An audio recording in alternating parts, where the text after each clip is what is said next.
Franchise Sports Media! What's going on, fight fans? Welcome back to a new edition of the main event right here on Franchise Sports Media. I'm Kalani here to bring you guys an absolute banger. Banger.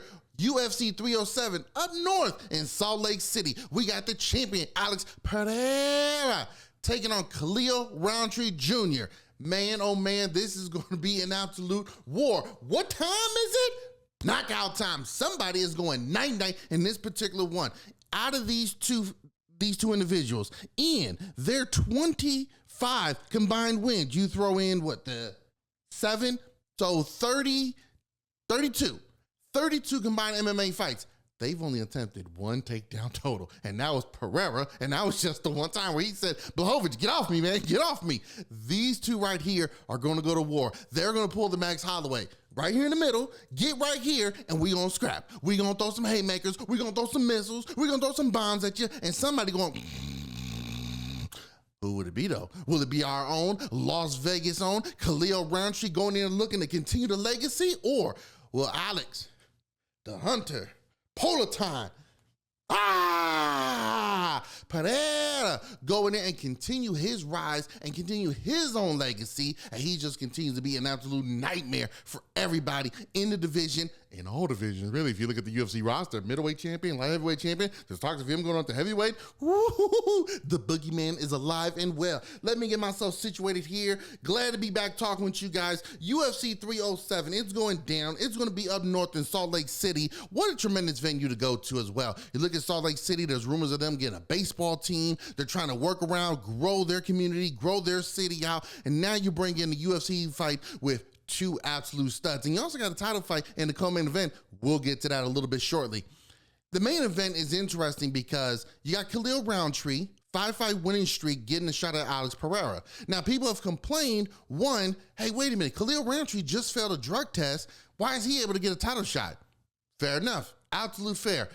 But didn't just a few weeks ago, UFC 306 at the Sphere, which was phenomenal visually, by the way, weren't those same fans complaining that Sean O'Malley and Marab was a boring fight? Valentina Shevchenko and Alexis Grasso, boring fight. Oh my God, these grapplers, these wrestlers, they come in here and they just hug and lay. They leg hug you. They lay on top of you, and that's all it is. Okay, fine. So you don't want Ahmed Ankalaev in there, who's a grappler, who's a wrestler, who probably is going to be taking Pereira down every chance he gets. You don't want that, the UFC says. Fine, I'll be a Huckleberry. I'll give you a classic. I'll give you a rock'em sock'em fight.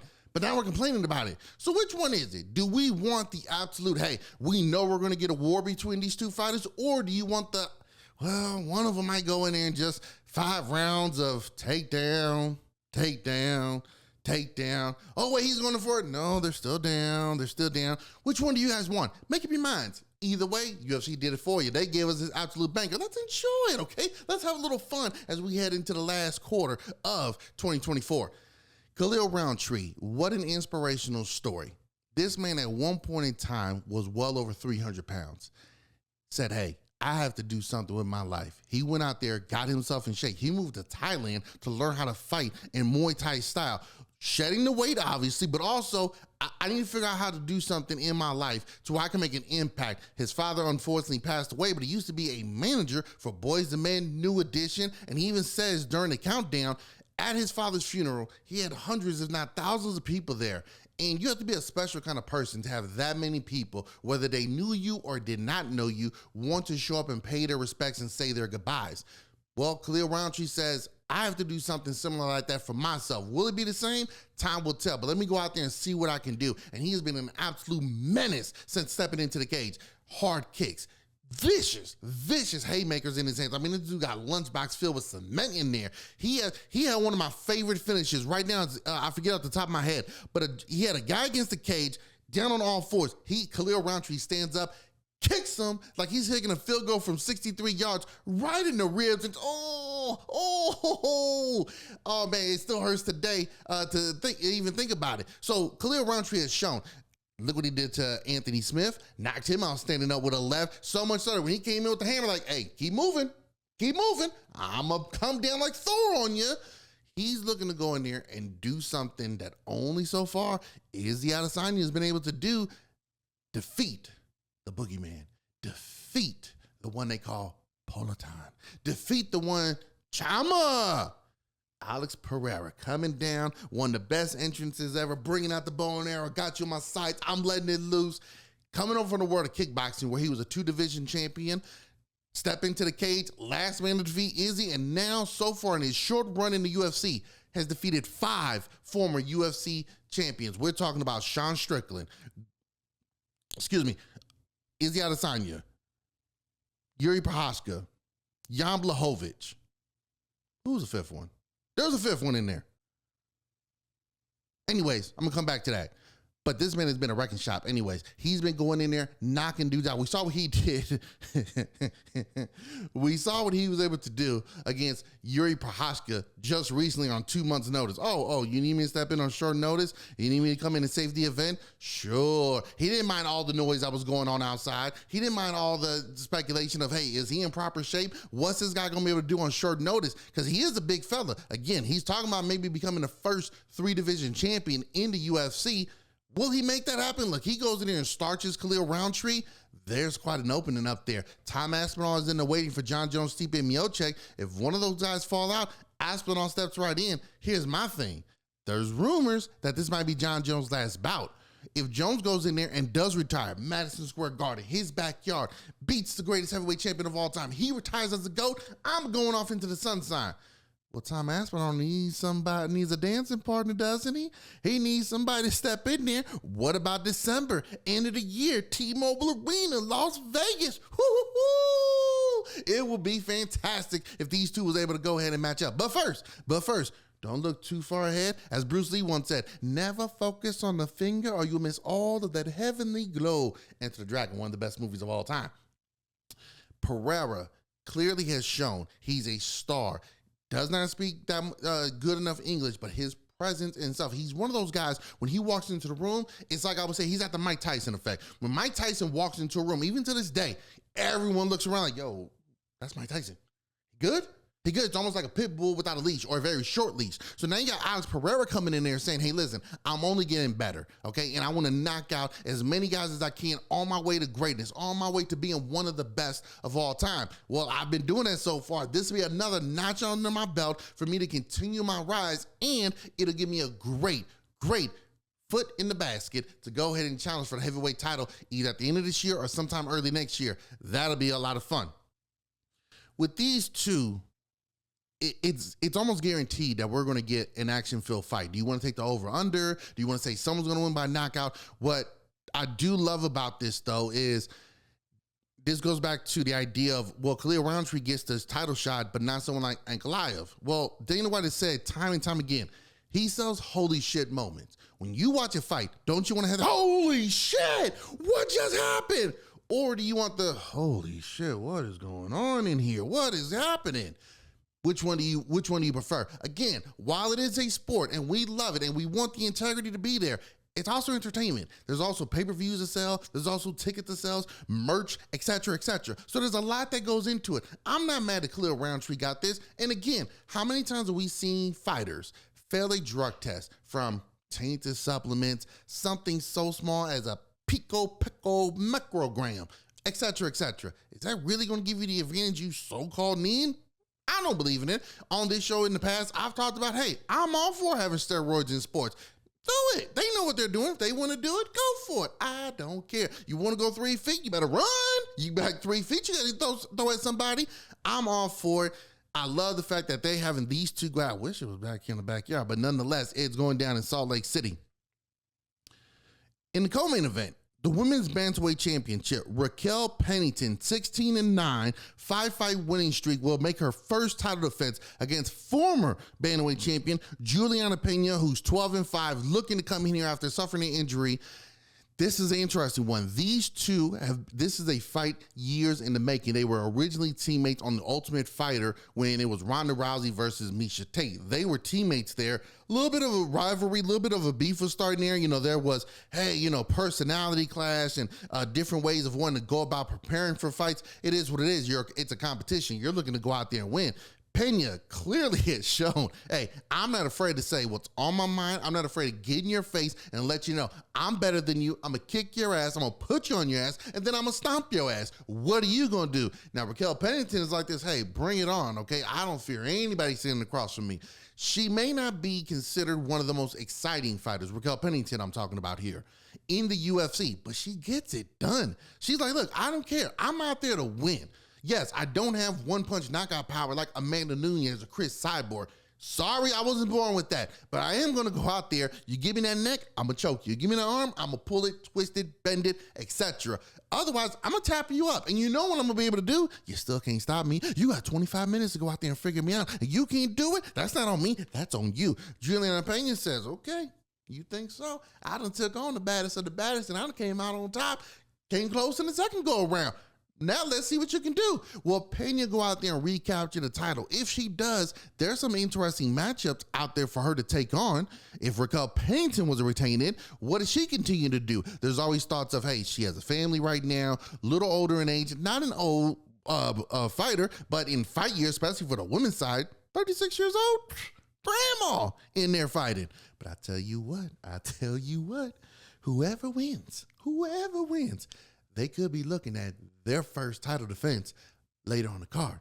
Because if you go down just a little bit, we got Brazilian Ketlen Vieira at 14-3, taking on two-time Olympic judo gold medalist Kayla Harrison at 12-1. She done came over from the PFL. She done stepped into 135 looking shredded. Went in there, beat Holly Holm impressively, might I say. And now she's like, hey, I'm here. I'm here to show you guys I'm the best in the world. I could go over there in the PFL, beat up on those females, make a name for myself, keep doing it. But if I want to prove I'm the absolute best, just like I did 2 times in a row in the Olympics, I have to do it here in the UFC. Yeah. So now she's over here doing her thing, and it is phenomenal to watch. Now she's taking on Vieira. By no means is this an easy matchup. By no means. A Brazilian jiu-jitsu ace.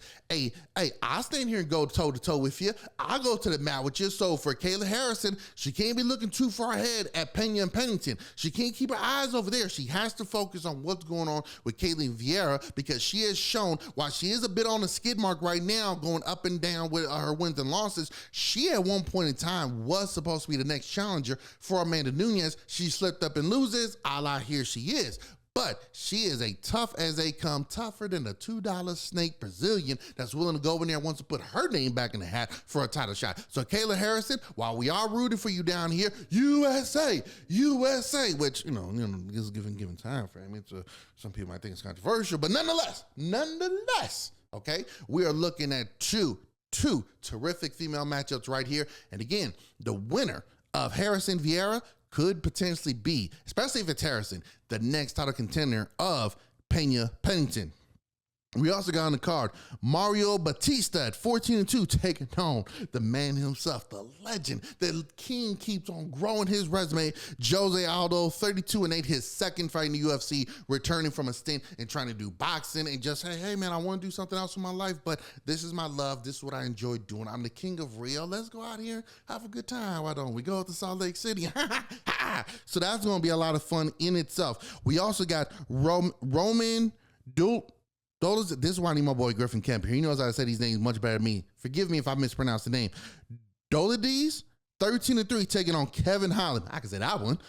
26-11. Holland, this dude is just so active. It seems like every other week, every other fight card, he's on there fighting somebody. Hey, does the Giant need to fight somebody? I'll step in and fight the heavyweight. Oh, the women need somebody? Well, no, can't do that one. Oh, the flyweights need somebody? I'll step in and do that. Holland just like this, hey man, I'm down. Whether I need to put an extra strut on to make weight or I need to shave my head to make weight, I am down to get in the cage and let it go. So UFC 307, man, oh man, is this a fun card to check out. Be sure you guys check it out on pay-per-view. 2 title fights, a former champion, two-time gold medalist, one of the most active fighters on the roster, and much more on the undercard as well. This right here, guys, is one of those cards where you say, thank you, UFC. Thank you. Some people have maybe criticized the UFC's previous cards, and it's not their fault. Hey, all we could do is set the matchups. How they play out and how they go, that's not up to us. And look, for these fighters, what's more important to them? Going out there, putting on a holy shit fight of the night, chuck them, shuck them, trying to go for it all, possibly get knocked out, or let me get this victory, let me get that bag, and let me continue to climb up these rankings. It's one of those where you just got to say it's a thin line between winning and putting on the show. And most of the time, a lot of fighters, based off their coaching and just the mentality, they want to win because that winning is better. Hey, I get paid more, I move up in the rankings, I fight better competition. That is what I need to do. Putting on a show is great, but it's also dangerous and it's a lot taxing on the body. Look at someone like Justin Gaethje. We know every time he fights, he's put on a show, but he takes the risk of going out there constantly getting beat up or knocked out himself, a la Max Holloway. Right here, Gaethje, I got you. So it's a matter of opinion, and it's up to the fighter and their cornerman. But this is one of those cards where when you look at the matchups, you look at the fighters, you got to say outside of maybe 1, 2 fights, possibly 3, just as wasn't expecting that. I think we're going to see some fireworks going on here. I think Dana White's going to be handing out quite a few bonuses here. Pereira, Roundtree, that's a tough one to make as far as a prediction. Because one, I would love to see someone like Roundtree pull off one, the major upset, but then two, also say, hey, I'm here as well. I'm one of the top guys in this division as well. You try to bring over the Turkish Mike Tyson before, I knocked him out, sent him packing, bye-bye. And now I'm in here showing you guys, hey, I got a great story. I'm someone to get behind, and I'm knocking fools out left and right, so you're not going to be when I'm in the cage. But then you got Pereira where you're like, hey, wait a minute. If he can go after can you imagine if he goes to the UFC heavyweight division to fight for the title? 3-time division champion. I mean, he still is going to be, but it's kind of cool when you got the belt there, isn't it, right? Promotion pictures and all that. It's kind of cool when you have that champion versus champion. You can sell it right? They're all wearing the gold gloves. It's pretty cool. It's a lot of fun. Pennington, I want to say Pena in this one. I like Raquel Pennington. She's got a tremendous story. I just don't know if she's going to be able to keep off Pena. Pena showed against Amanda Nunes and everyone else she's faced. She's a dog. She is going to make this a dirty, uneventful for you street fight. She's going to put you in the phone booth and say, where you going? Not there, not there, not there. She's constantly going to be in your face. And then, oh yeah, guess what? I'm going to take you down to the ground. I'm going to beat you up, and I'm probably going to look for a way to make you tap. So I think Pena's going to walk away as a new champion here. And if so, if Kayla Harrison's able to beat Vieira, I think she could, and I think she will. I think Harrison is just a lot stronger, bit more aggressive, and I also think because she's only had one fight in the UFC, granted, you can look at her other fights, but at this division, I think she's a whole nother animal from a physicality standpoint. She's so used to fighting at 155, making this cut down to 135, doing it the right way. I just think physically, she's going to be a lot to handle for these fighters. We've seen it in the men's side. Look at some of these guys at 155. They come in there, they're wearing like 170, guys fighting at 170 or close to 200 pounds. Especially when they're grapplers, they are a monster to handle. So I think it's just one of those where Harrison, she's going to be physically just too much for Vieira, and then Harrison and Pena setting up for another good fight for 2025 for the championship bout. That'll be a good one as well. Now, I want to switch up just a little bit. Let's rewind just for a little bit here, okay? Recently, in the world of boxing, okay, we had Anthony Joshua suffer a knockout. Let me pull that up real quick, because what I wanted to talk about was one of the reasons why the UFC is so much better. So Daniel Dubois, French, knocks out Anthony Joshua. Spectacular fashion. I'm not even mad that Joshua was in there trying to go toe-to-toe, shot for shot with him. It is what it is, man. We want to see that. But here's the frustrating thing that people don't understand about why boxing fell by the wayside and the UFC took off on it, okay? UFC says, you're good, same divisions, you're going to fight within 2-3 fights. Generally, that's what they do. It's only been a handful of times the UFC really couldn't land the mark, whether it's age different, whether it was an age gap between the fighters, whether it was divisions that was keeping them apart, or just, hey, timing didn't work out. We tried to set it up, but this guy lost, he got injured, yada, yada, yada, a la Habib and Tony Ferguson. Why did the MMA guys take that from us? I don't know. What did we do to not deserve that fight? But in the world of boxing, you're good. We're not going to fight you guys yet. We're going to wait 5, 6, 7, 8 years. Now, people can say that's the Floyd Mayweather effect, but I challenge you. Go on these smartphones that we all have. Pull up Google and look at some of these fighters. Look at their resume and don't just look at the names that they fought. Look at the dates they fought them. You do know Sugar Ray Leonard didn't fight Roberto Duran, Hitman Hearns, Hagler, all within a 9-month span, right? You do know the rematches he had with Hitman Hearns weren't immediately, right? You do know that he faked the retirement announcement. He faked the bout announcement to retire and then have another fight before he fought Marvin Hagler, right? But hey, what do I know, right? I'm just a young guy that wasn't around back then. But you look at one point in time, Anthony Joshua, undefeated, knocking everybody out. The king of the UK, heavyweight division, Deontay Wilder, undefeated, knockout machine. Oh my God, he might be the best American heavyweight champion since Evander Holyfield and Mike Tyson. Hey, there's Tyson Fury. He's also undefeated. He's a champion. He's in the UK. All these three guys should be fighting each other. Nah. Wilder, Joshua, nah, that ain't happen. Nah, we're not going to do that. Fury, Joshua, who's the king of the UK? Nah, we don't want that. We finally got Fury and Wilder. Gave us 3 fantastic matches that the fans all over the world loved. We never got Joshua and Wilder. We never got Joshua, Fury. And what ended up happening? All 3 of these guys would lose at different points in time. Wilder would lose to Fury twice. Fury would lose to Usyk. Joshua would lose to Andy Ruiz. He would also lose to Usyk. And it just became one of those where now the fire and desire, shout out to Rick James and Tia Marie, was no longer there. While if these 2 names, Wilder, Joshua, were to still get in the bout ring, it'll be fun, but it's not going to be the same like it was before. At one point in time, you could have said, hey, we're charging you guys $100. Yeah, I'll buy it. I'll do it. $85? Yeah, that's pretty much what they're charging now. Now it's like, nah, if that card's not stacked or it's not on ESPN or ABC or something, I'm good.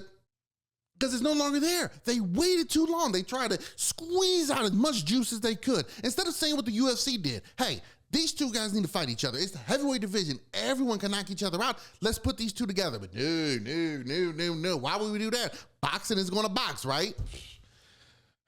I swear, we can't have nice things. I don't know why, but we just can't have nice things. But that is the world of boxing.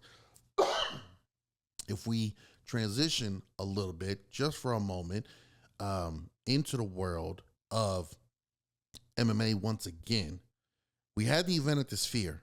Phenomenal as far as gate sales, biggest gate ever, but that's also because the ticket prices were some of the most expensive they've ever had. Visually, it was stunning. I know Dana White has said, hey, we're just not doing that again. It's a lot that goes into it. And then also, you look at the matchups and you say, well, they didn't turn out the way that we wanted them to. Yeah, we did get Diego Lopez and Brian Ortega. They gave us a little match. Diego Lopez, how scary is that dude? Okay, he's in there just knocking him out, 1-2 Ortega up. Now what does he do? Does he wait for Ilya Topuria and Max Holloway, the winner of that one? Seems fair. Does he take on Alex Volkanovski in the meantime? Maybe build his resume up, get another big win, that way he cannot be denied? Ooh, that seems like a lot of fun, doesn't it?